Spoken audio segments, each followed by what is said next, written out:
So I'm going to provide an overview of the 7 by 16 tandem flat front cargo trailer that we outlined in the last part 2 segment. You take from it what you will. Make it a longer trailer, make it wider, make it a V front, whatever works for you, but this is what I have as an example to put forward for information. So again, it comes down to planning, laying things all out. Now I don't suppose people are going to do a rendering and an elevation and sections and details and, you know, all of the above. I'm in that business, so that for me it's my world. So we're going to have 1, 2, 3, 4, 5 views here: curbside, street side, front view, back view, and top, with call outs for specific elements that I will talk about. So I'll bring that in here so we can see what we've got, and we'll get specific here, and yeah, that works right there. Maybe we go a little bigger. Let's see here. No, we'll stay like that. Maybe. Yeah, that's good. That works. Okay, so if you look at this, it's the curbside view of a Legend aluminum trailer. So I'm going to go clockwise around just so we can get an idea what the overall overview is. So if you look at the center 3-inch by 6-inch fluted aluminum center tongue member, as we saw in the last segment, it goes right under the trailer. Really heavy duty, really nicely built out, and that's something you want to watch for if you're ordering a trailer or you're buying a trailer. Have a look at the frame members at the front and see how they integrate with the trailer underneath into the frame, and have a look to see how far they go under and whether they're just bolted on or welded on, or have a look at the integrity of the trailer. And it doesn't take huge expertise to be able to look at that and understand whether it's going to be strong or it's not going to be strong. And better to go for overkill if at all possible, because overkill typically wins the day when it comes to buying something for the long term that you're going to build out and rely on. So if you need to go back and review section 2 where I went through the spec of all the elements, please do so. You can see the 5,000 pound front jack. This came standard with a 2,000 pound front jack, and to me, again, overkill's better. A 5,000 pound jack is less likely to fail, especially if this whole trailer, the front portion of this trailer, is probably 2,000 at the most loaded. So 5,000 pound is like more than double what it can support, and I feel comfortable with that. The option in the spec list has scissor jacks as an option. Just remember that scissor jacks aren't really jacks; they're more stabilizers or levelers. They're not even levelers; they're just stabilizers. They're not designed to lift the trailer; they're designed to keep it from moving. So when it says, 7,500 pound weight rating on a scissor jack, what that means is that it can move 7,500 pounds up and down, but it's not going to support its weight independently. And people get this mixed up and they think the whole trailer can be jacked up or leveled with those jacks, and that's not the case. So just keep that in mind. you should be leveling your trailer and then using these to shore it up to make it not move. That's what those are for. There's that fixed step, that Legend aluminum fixed step, which is a welded piece, which I think is a really good thing to have. One of the weak links in a lot of the trailers that I see, whether they're fabricated and figured out from the factory or not, either there's a fold down pretty Mickey Mouse step.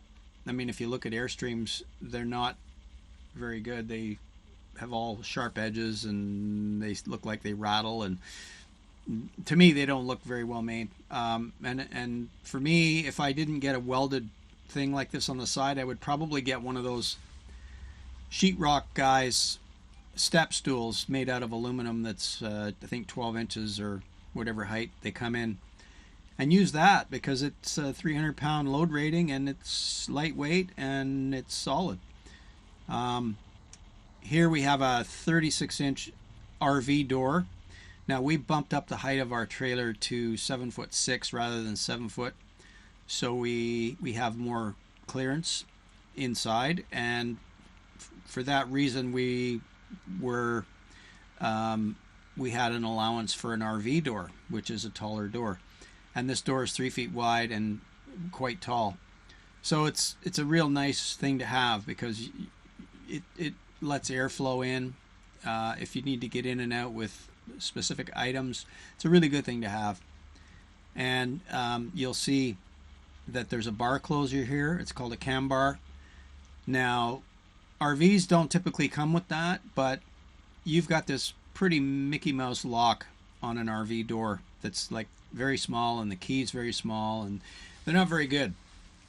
And so for security, we added a cam bar, which is a stainless bar. It's kind of like what the truckers use, and it has a swing latch, and then you can put a really heavy padlock in here.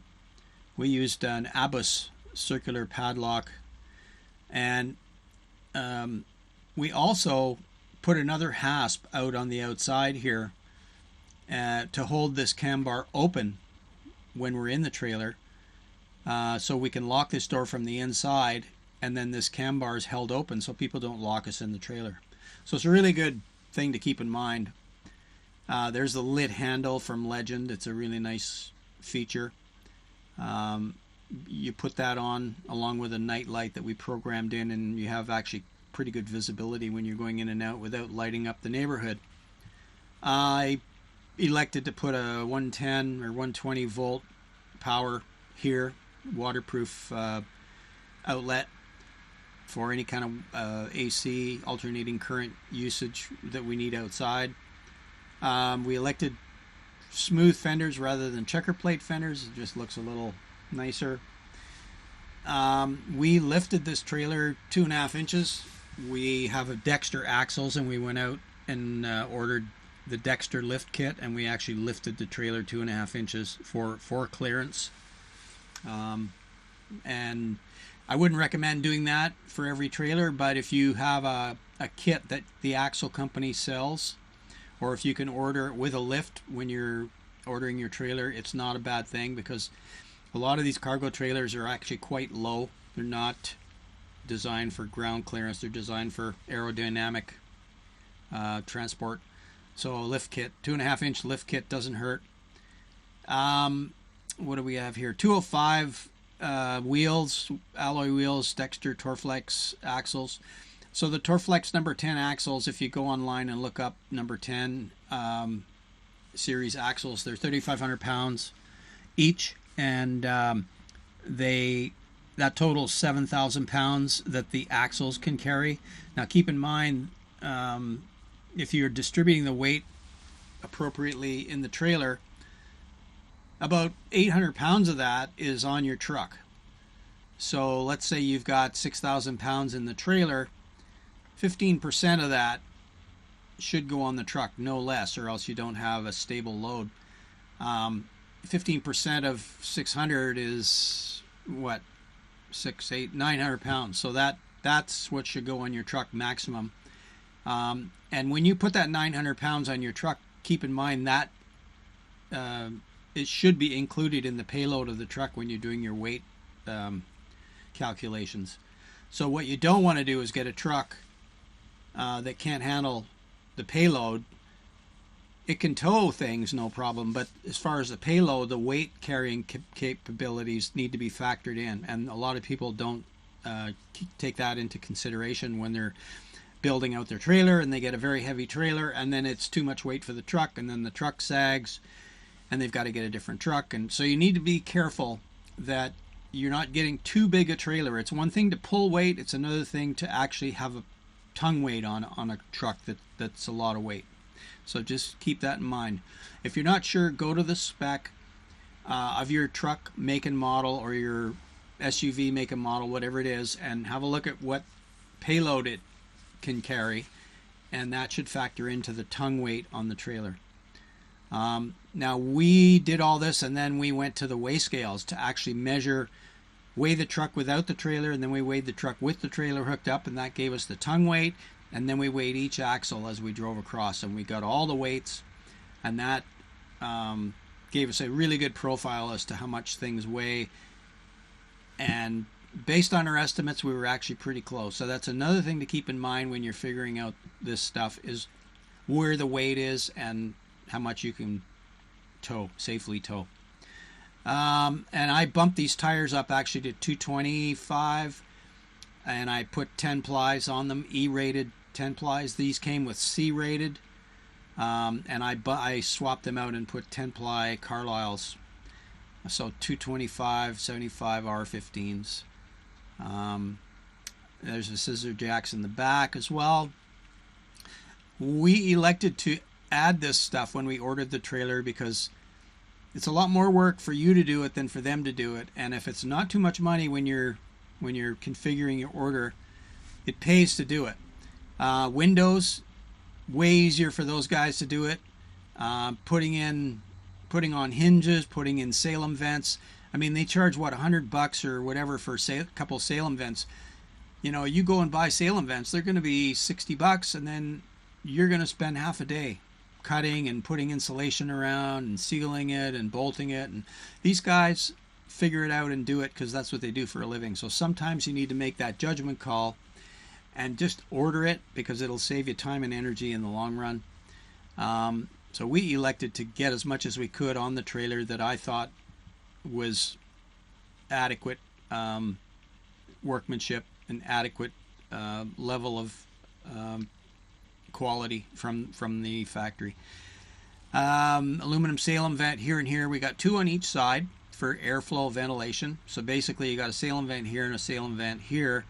So air coming in and air going out, or air coming in and air going out, they are actually adjustable so that the air can flow both ways with these vents. Really great things.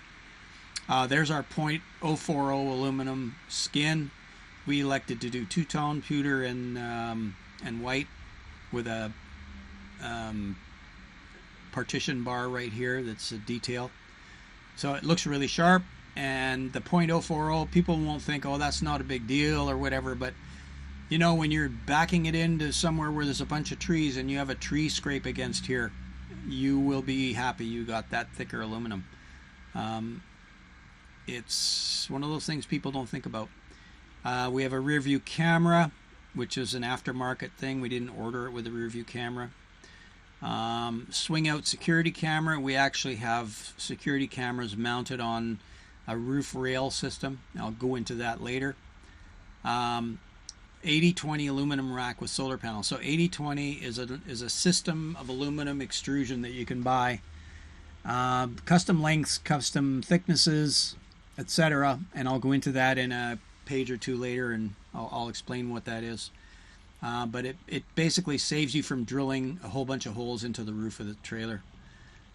There's a horizontal slider window, 15 by 30. Now we made those narrow because we have millwork and interior stuff down in here, and you don't want to have the window too low.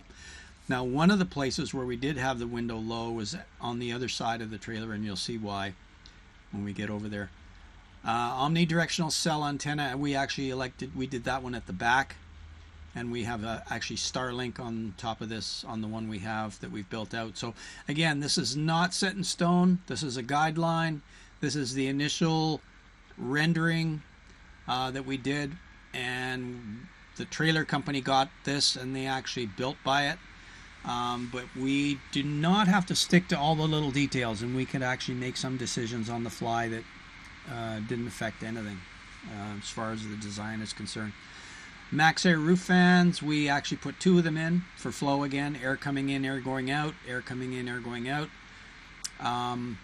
Wonderful things, and ventilation is a huge deal. If you don't have adequate ventilation, you're going to get mold, humidity. So it's like sailboats. It's really important that you get airflow. Non-slider window in the door.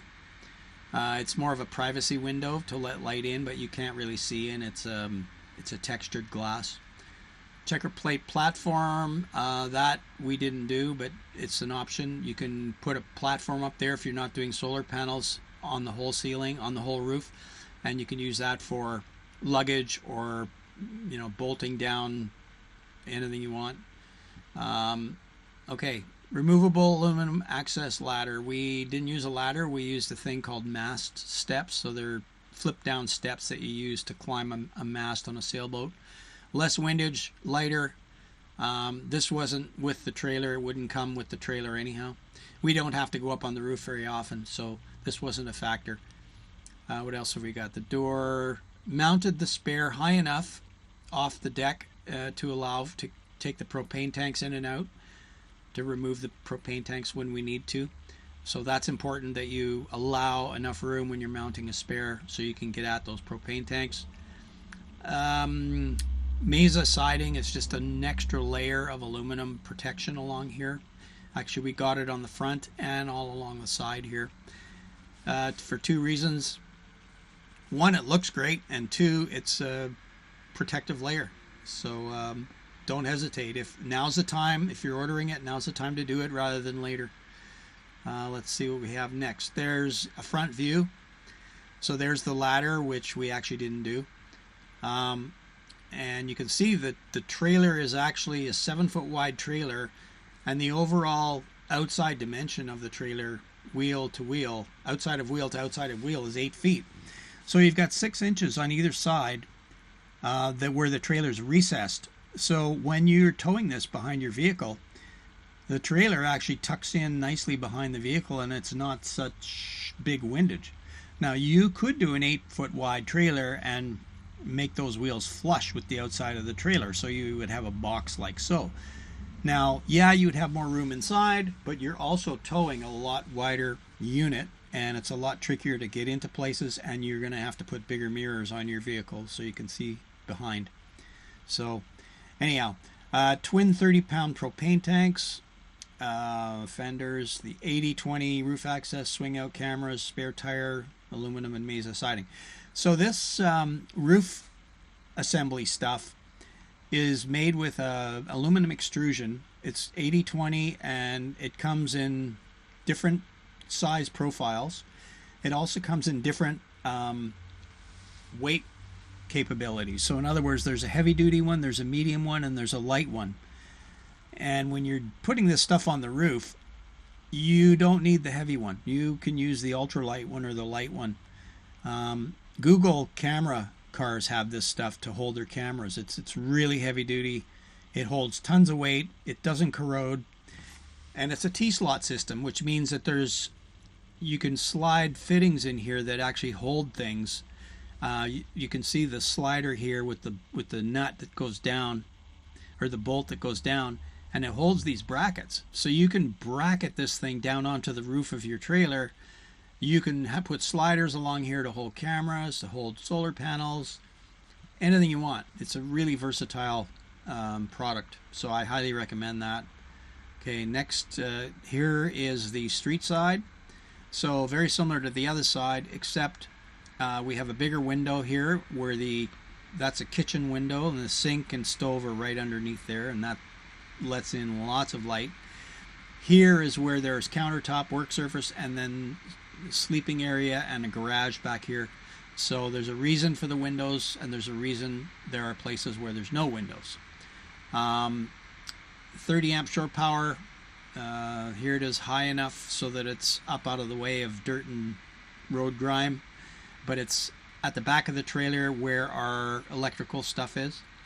And then lined up with that is the city and gravity water fill inlets, which I'll get into detail about what those are later. Very cool. We elected not to do this like an RV, but rather do it more like a sailboat.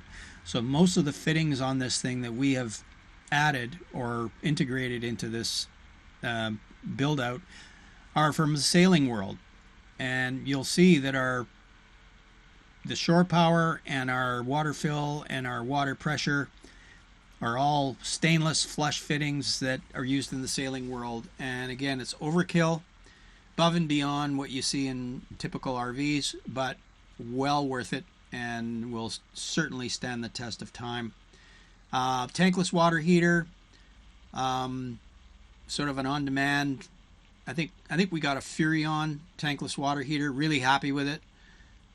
We got the trailer company to frame in exactly where this would go with between the studs, and then they added aluminum across and everything. So this thing is completely framed through, and it's not just like cutting a hole and then you've got flexible kind of squishy aluminum siding. It's actually framed right in there, so it's rigid. We actually had them put in a locking access door right here. This doubles as a wine cellar and our outdoor shower fittings, and you'll see that as well further down the line when we get into detail. A very cool thing. It sure beats the heck out of some of those exterior outdoor showers that you see on RVs. And again, it's a sailing, boating thing, and I don't know why the RV industry hasn't come along and done that. Probably cost-wise. It's probably because of cost. But the way I see it is if you build this thing out yourself and you can go find the components and put them in yourself, you're further ahead. And you know what you've got, and you know it's going to last a lot longer because it's better stuff. Let's see here. Spare tire, removable ladder, Salem vents, camera, checker plate platform, max air, swing open, slider window, da-da-da. Everything I've talked about is basically covered. So this is just the other side of the trailer. We'll go to the next page. Okay, here's the back. And you see that 80-20 stuff up here. 4 hinges each side. We added a hinge, doubled up on the hinges from the factory. Cost us a total, believe it or not, of $80 to double the hinges up. Big heavy-duty hinges, and you'll see from some of the photos. I mean, why would you not double these hinges up if you're actually going to hang things on the back door and you're going to support hoses and, you know, put all kinds of stuff on the back door when it swings out? Why would you not add hinges like that? I mean, for $80, you couldn't even do one hinge for $80 with labor. So it's a no-brainer. We didn't do the 5-inch stainless vent. We actually did a big rectangular vent, which allows air to flow in and out where the electrical is. And we did a cam bar here as well on the back, and we did a hold open hasp, which means that this cam bar locks open and these doors close and lock from the interior. And if it's a nice day and you know we're out in the boonies, we can actually leave these doors open, and we actually have a pass-through. You'll see how that all works and everything, but there's a screened in pass-through, so we can actually come in and go out through here. It's like a big giant window with shutters inside, so you'll see what that is further down. So everything's figured out. I mean, this is like Nerd City with the rendering, so don't get intimidated by this, but you can put this down on paper with line drawings and just draw in what you want, and you know, same information, just mine's pretty. Here's the top view. Solar panels, we actually put more than this in. We put solar panels right to the front, but we did put 2 max air roof fans in, and we pretty well, there's our 80-20. You can see it all the way down the length of the trailer. So what we did was one longitudinal piece along the edge of the trailer, and then we mounted cross pieces on top of that. So when you look at the trailer on the side, you can see it's rounded here. So those longitudinal pieces are actually mounted on top of a framing member, which is actually point loaded onto the wall. So anything you put on this roof here onto this racking system, the weight of it, there's no weight in the center, there's no holes in the center. All you have is brackets along the side, and the weight is down along the side. So that is the way to do anything you want to do on the roof.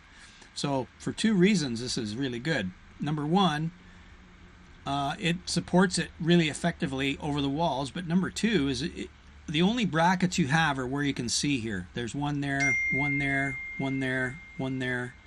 So the brackets are along the edge. So if you have any kind of leak, they're going to be here.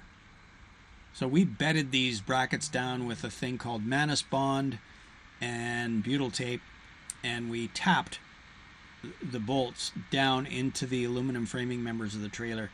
So the best way to do this and the most watertight way to do it. And if there's a leak, we have access to it, and there's no holes in the whole middle of the trailer, and there's no point loading in the middle of the trailer.